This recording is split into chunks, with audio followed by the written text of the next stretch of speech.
ইন্নাল্লাহা আশতারা মিনাল মুমিনিনা আনফুসাহুম ওয়া আমওয়ালাহুম বিআন্না লাহুমুল জান্নাহ। সুবহানাল্লাহ বলেন না। ইন্নাল্লাহা আশতারা মিনাল মুমিনিনা আনফুসাহুম ওয়া আমওয়ালাহুম বিআন্না লাহুমুল জান্নাহ। আল্লাহ রাব্বুল আলামিন দুনিয়াতে যখন আপনাকে পাঠাইছেন, আমাকে পাঠাইছেন, আল্লাহ রাব্বুল আলামিন বাকিতে আপনাকে আমাকে জান্নাত দিয়ে দিয়েছেন। সুবহানাল্লাহ। কিসের বিনিময়ে বাকিতে আল্লাহ আপনাকে আমাকে জান্নাত দিলেন? আল্লাহ রাব্বুল আলামিন কোরআনের ভিতরে বলেন বিআন্না লাহুমুল জান্নাহ, আমি তাদেরকে জান্নাত দিয়েছি। কিসের বিনিময়ে জান্নাত দিয়েছি? আমি তাদের থেকে তাদের জীবনের বিনিময়ে তারা কামাই করে সম্পদ অর্জন করবে। যে সম্পদ অর্জন করবে, এই সম্পদের বিনিময়ে, তাদের জীবনের বিনিময়ে আমি আল্লাহ রাব্বুল আলামিন আমার জান্নাত তাদের কাছে বিক্রি করেছি। আর তাদের জীবন এবং তাদের সম্পদ আমি আল্লাহ নিয়ে নিয়েছি। সুবহানাল্লাহ। তাহলে এই জন্মের পর থেকে নিয়ে মৃত্যু পর্যন্ত আপনার জীবন এটা আপনার নয়, আপনার উপার্জিত সম্পদ এটা আপনার নয়। কার? আল্লাহর।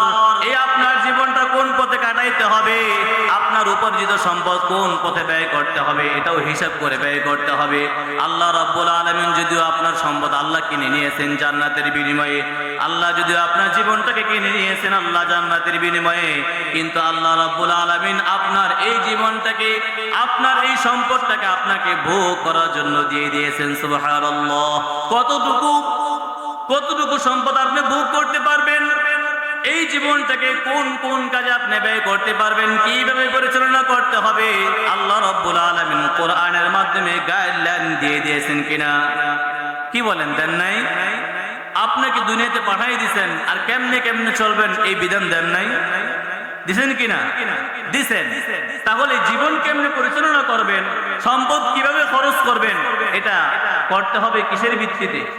কোরআন যেভাবে বলে সেই ভিত্তিতে, কোরআন যেভাবে বলে সেই ভিত্তিতে খরচ করতে হবে। আমি অনেক টাকা কামাই আর আমার চলাফেরা একেবারে উদাসীন, আমার চলাফেরা ব্যয়বহুল চলাফেরা, তাহলে ব্যয়বহুল যে চলাফেরা করতেছি, এই শান শৌকত দিয়ে চলাফেরা করতেছি, কোথায় যা খরচ করতেছি, কোন জায়গায় খরচ করতেছি কোনো হিসাব নাই। ভালো কাজে খরচ করতেছি না মন্দ কাজে খরচ করতেছি তার কোনো বাল বিচার নাই। বলেন তো এই খরচ করা, এটার হিসাব দিতে হবে কি হবে? কেন দিতে হবে? কারণ সম্পদ তো আপনার না, আল্লাহর সম্পদ। আপনি খরচ করতেছেন, যে জায়গায় আল্লাহ খরচ করতে বলছেন সেই জায়গায় খরচ করবেন, পরিবারে খরচ করবেন, গরিব মানুষদেরকে খরচ করবেন, আল্লাহর রাস্তায় খরচ করবেন। এখন আপনি যদি এই সম্পদকে আপনি পরিবারে তো খরচ করেন, সব জায়গায় খরচ করেন, গুনাহের কাজেও খরচ করেন, তাহলে বলেন তো হিসাব দিতে হবে না? হিসাব দিতে হবে কি হবে না? অবশ্যই হিসাব দিতে হবে। কেন? কারণ সম্পদ আমার, তুমি আমার কাছে জিজ্ঞেস না করে অন্য জায়গায় খরচ করলা কেন?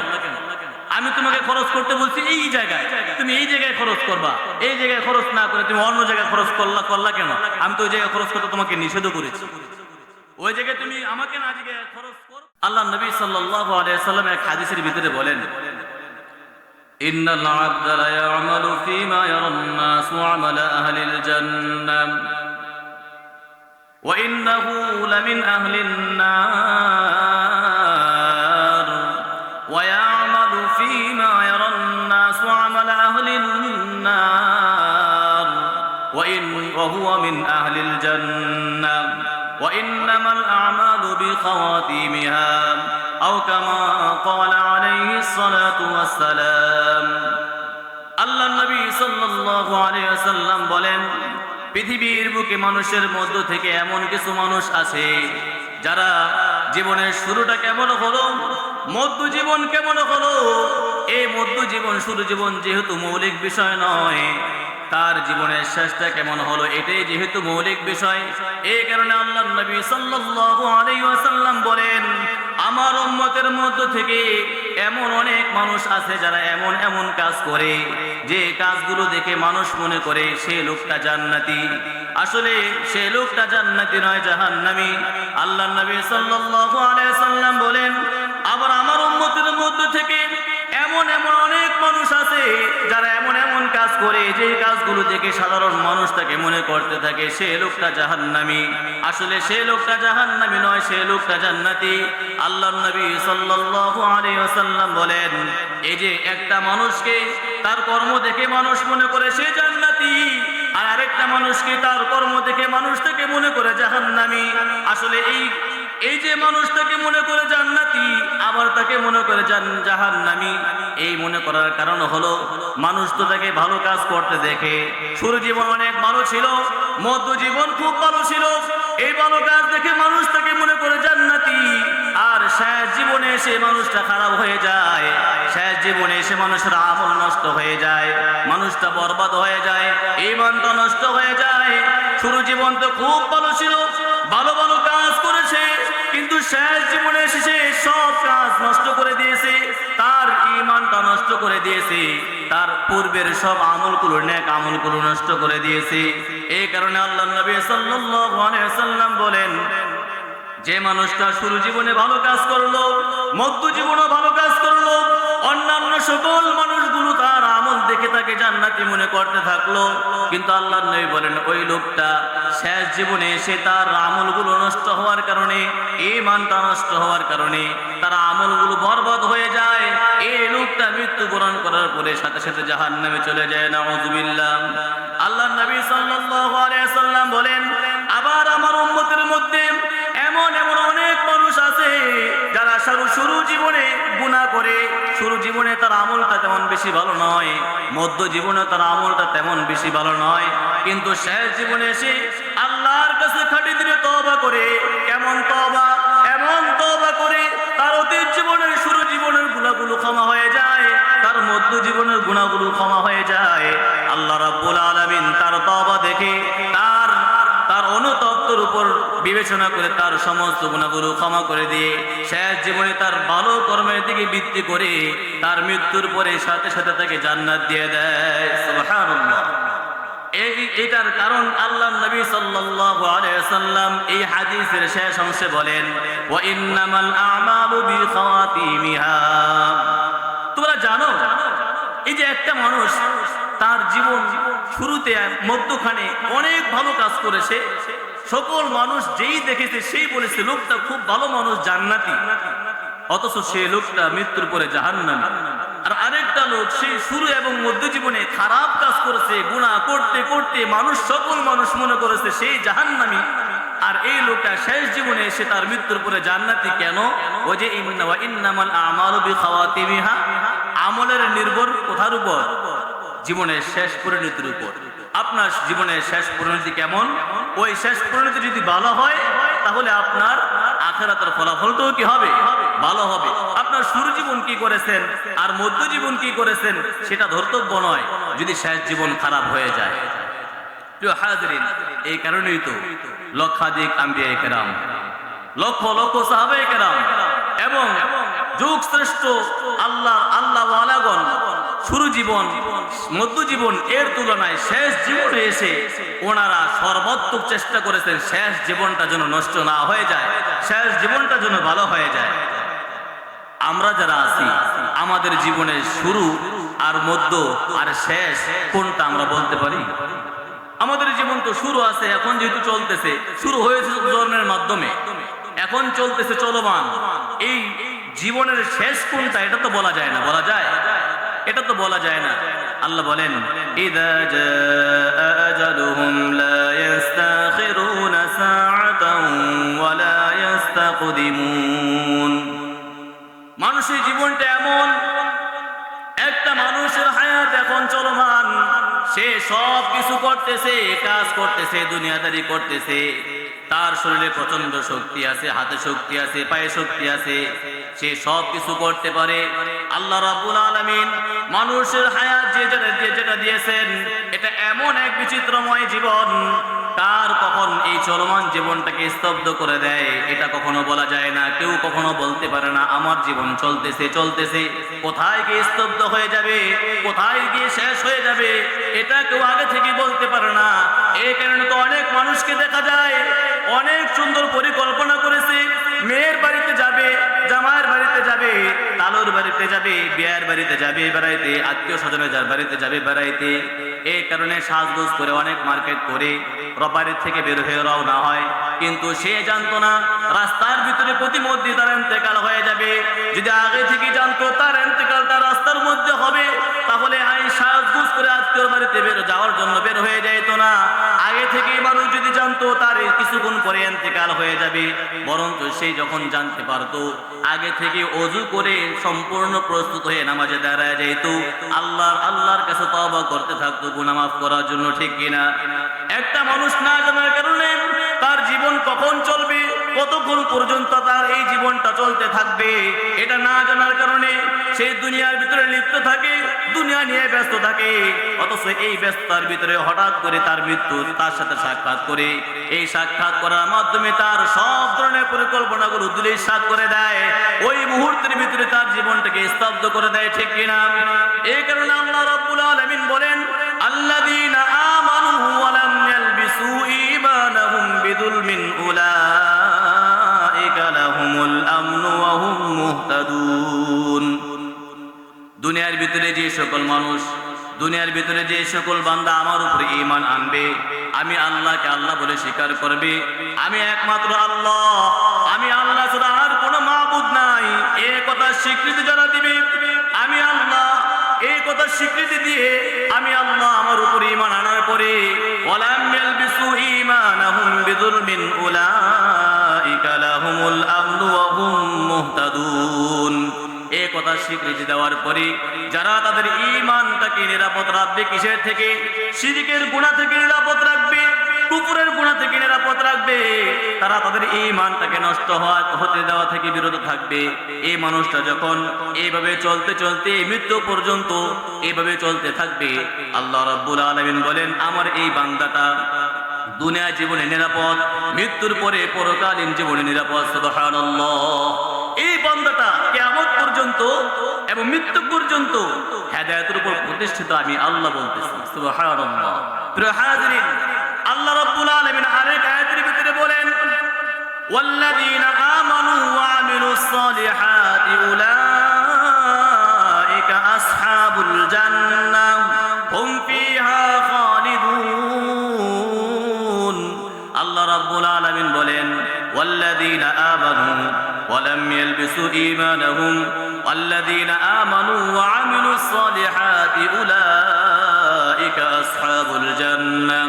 আল্লাহ বলেন আর যারা ঈমান আনে এবং ঈমান আনার পরে নেক আমলগুলো করতে থাকে, ঈমান আনার পরে আমার হুকুমগুলো পালন করতে থাকে, এরাই হলো কিয়ামতের ময়দানে আমার কাছে জান্নাত পাবে। এই সকল লোকেরাই হলো জান্নাতি। আর জান্নাতি যারা হবে ওই জান্নাতের ভিতরে কয়দিন থাকবে? আল্লাহ রাব্বুল আলামিন বলেন হুম ফিহা খালিদুন। যারা ঈমান আনার পরে নেক আমল করতে থাকবে, এই ঈমানকে নষ্ট না করে নেক আমল করতে করতে দুনিয়ার জীবনটা পার করে দেবে, আল্লাহ রাব্বুল আলামিন বলেন এই লোকটা জান্নাতে যাবে আর এরাই জান্নাতে চিরকাল বসবাস করবে। সুবহানাল্লাহ।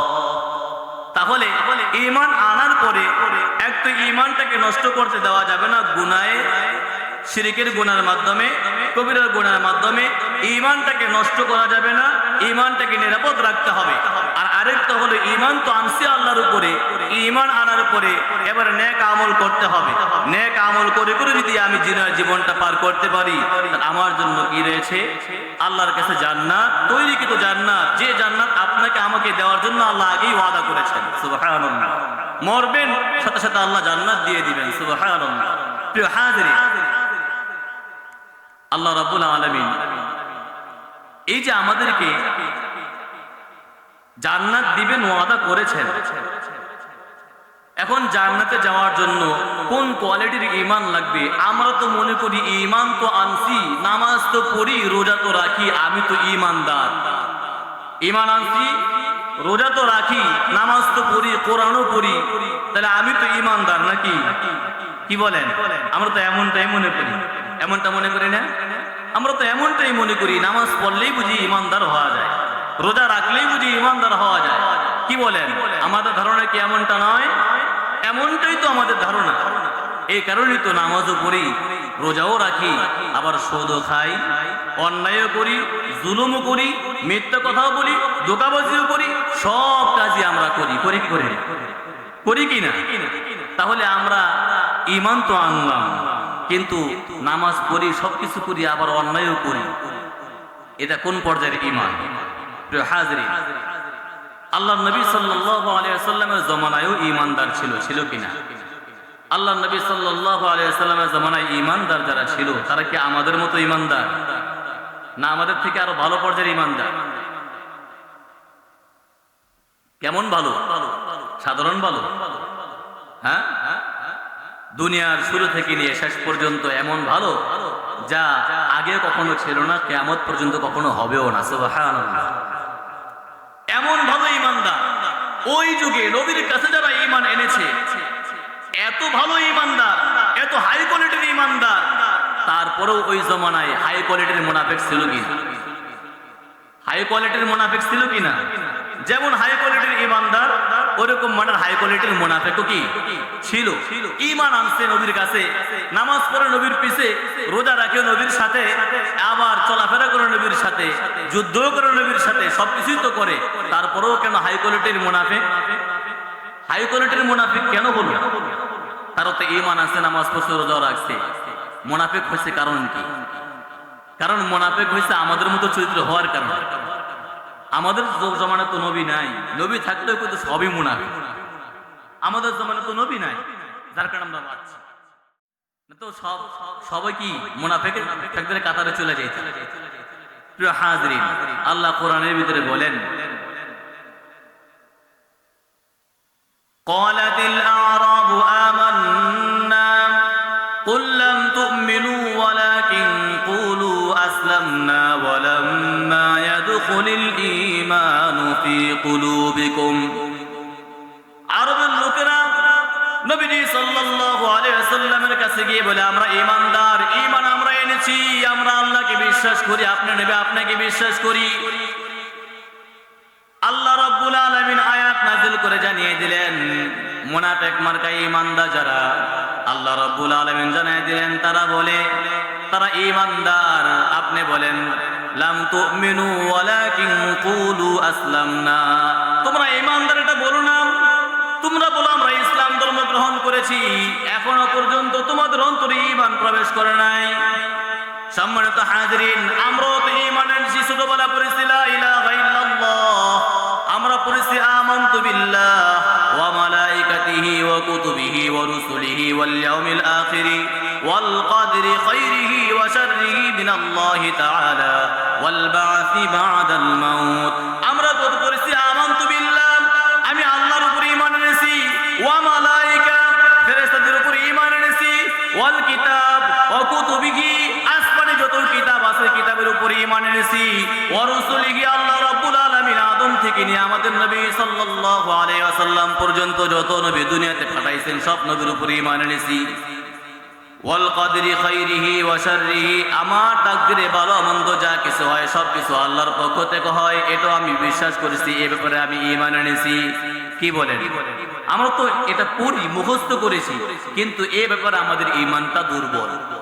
আমরা মুখে বলি ওয়াল কদরি খাইরিহি ওয়া শাররিহি মিনাল্লাহি তাআলা, আমার তাকদীরে, আমার জীবনে ভালো যা কিছু হয়, আমার জীবনে মন্দ যা কিছু হয়, সব কিছু আল্লাহর ফয়সালার মাধ্যমে হয়, এটা আমরা মুখে বলি, কিন্তু আমাদের অন্তরে বিশ্বাস হলো অন্যটা।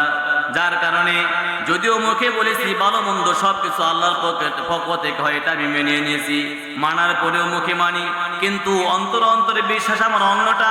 যার কারণে তো আমার যখন কোনো বিপদ হয় তখন আমি বিভিন্ন জায়গায় দৌড়াদৌড়ি করি, কখনো ওই মাজারে দৌড়াদৌড়ি করি, কখনো ওই মাজারে দৌড়াদৌড়ি করি, কখনো এক পীর সাহেবের কাছে দৌড়াদৌড়ি করি, কখনো আরেক পীর সাহেবের কাছে দৌড়াদৌড়ি করি, কখনো পীর সাহেবের কাছে গিয়ে, পীর সাহেব তো জীবিত নাই দুনিয়াতে, পীর সাহেব দুনিয়া থেকে ইন্তেকাল করে বহু আগেই দুনিয়া থেকে বিদায় নিয়ে মাটির নিচে চলে গেছে।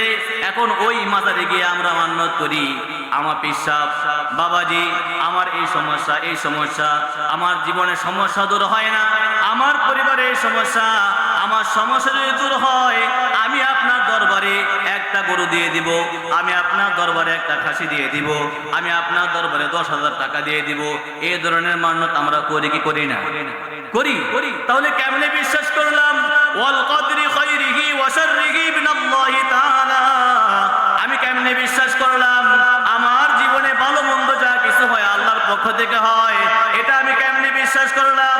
আমার কথার কাজে মিল আছে, আমার কথা কাজে তো আমি মিল রাখলাম না, মুখে তো বললাম আল্লাহর পক্ষ থেকে আমার ভালো হয় মন্দ হয়, কিন্তু যখনই মন্দ হয় তখনই আমি মানুষের কাছে দৌড়াদৌড়ি করি।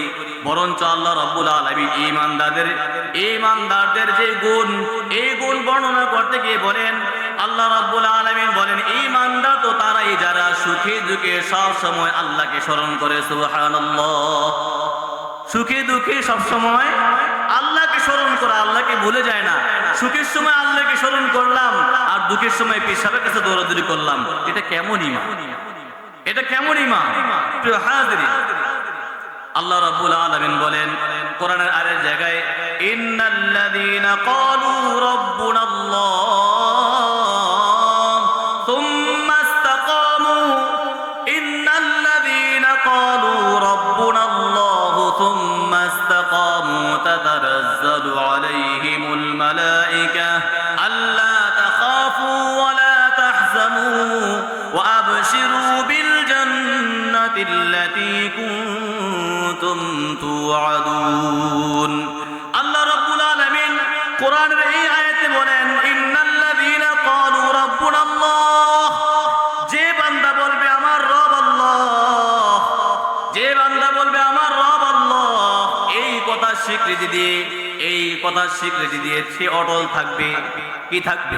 সুম্মা ইসতাকামু, বলছে আমার রব আল্লাহ, এই আল্লাহ স্বীকার করে নেওয়ার পরে এই কথার উপরে সে মৃত্যু পর্যন্ত অটল থাকবে, এই বক্তব্যের উপর সে মৃত্যু পর্যন্ত অটল থাকবে, এই বিশ্বাস থেকে কখনো সে কিঞ্চিত পরিমাণ নড়চড় করবে না। আল্লাহ বলেন তার কোনো ভয় নাই। তাতানাজ্জালু আলাইহিমুল মালায়েকা, তার যখন মৃত্যুর সময় হবে, এই বান্দাটা আমাকে স্বীকার করেছিল রব বলে, আবার এই রব বলে স্বীকার করার পরে মৃত্যু পর্যন্ত তার বক্তব্যের উপর অটল ছিল, সে কিঞ্চিত পরিমাণ কোনো দিকে লড়চড় হয় নাই। সুখের সময় লড়চড় হয় নাই, দুঃখের সময় লড়চড় হয় নাই, কখনো সে পেরেশানিতে পড়ে নাই।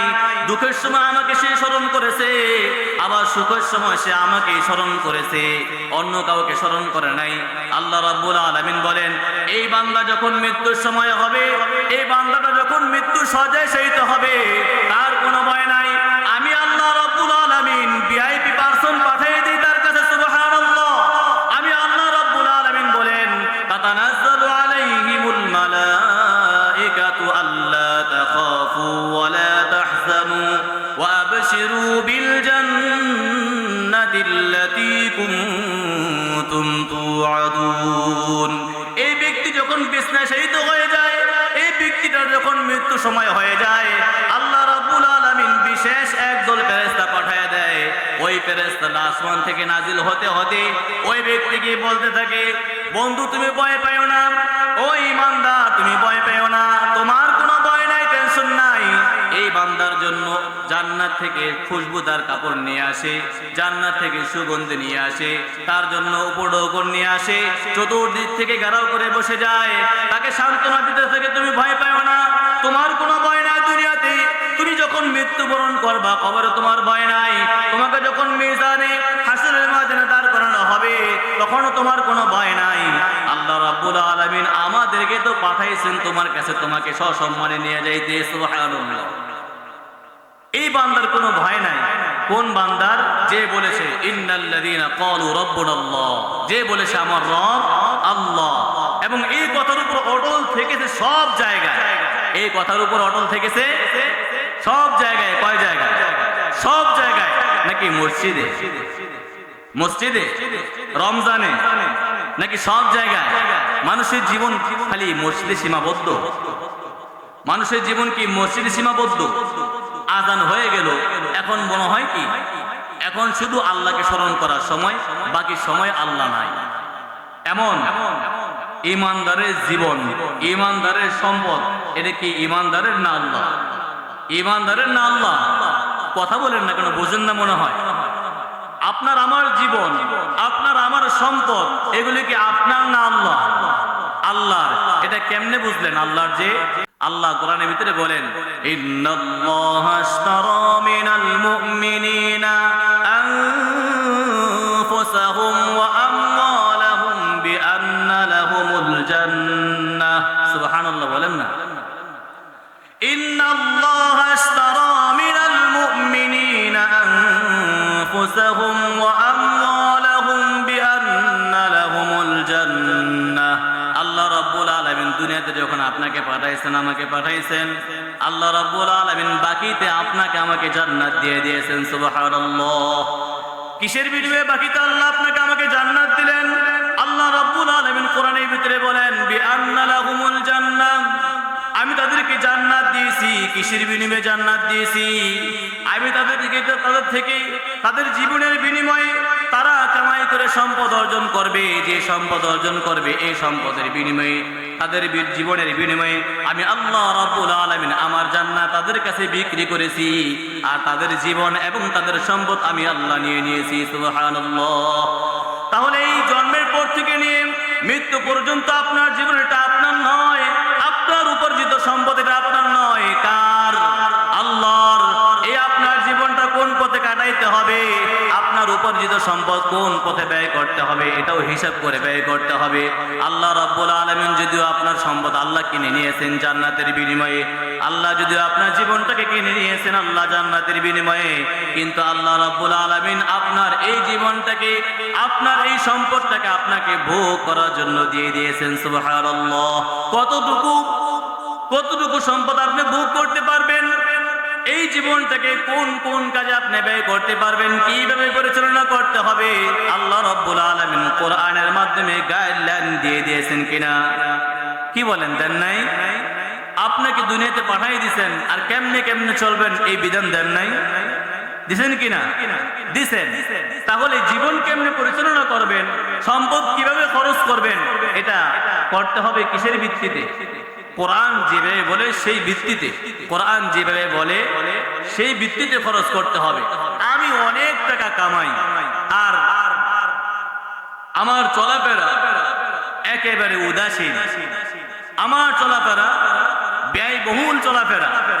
তাহলে ব্যয়বহুল যে চলাফেরা করতেছি, এই শান শৌকত দিয়ে চলাফেরা করতেছি, কোথায় যা খরচ করতেছি, কোন জায়গায় খরচ করতেছি, কোনো হিসাব নাই।